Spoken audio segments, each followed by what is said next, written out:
Со 43 гласа за и 17 против, предлог извештајот за Македонија на известувачот Томас Вајци официјално помина на Комисијата за надворешни работи во Европскиот парламент.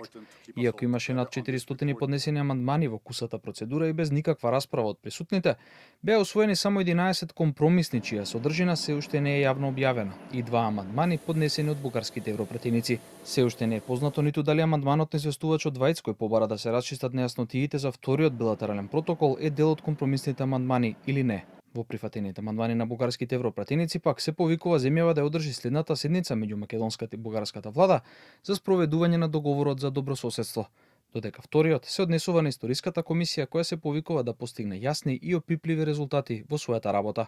Известувачот за земјава Томас Вајц на почетокот на седницата соопшти дека во изготвувањето на компромисните амандмани учествувале 5 политички групи од Европскиот парламент, а 2 дополнително помагале. And we were drafting these compromises with big support of 5 groups and partial support of 2 more groups. I hope we can carry the compromises. That would be important to keep us all together on this report.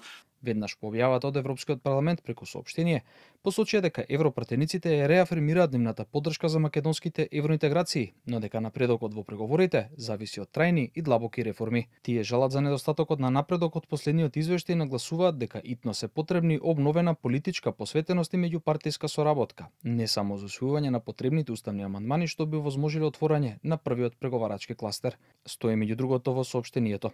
По гласањето Вајц во пишано соопштение информираше дека е задоволен од исходот. Нагласува дека земјава направила важни реформски чекори и дека од клучна важност е да се продолжи со напорите и да остане силно посветена на евроинтегративниот пат. Извештајот за Македонија по Комисијата за надворешни работи треба да се најде на пленарна седница на Европскиот парламент на крајот на месецов.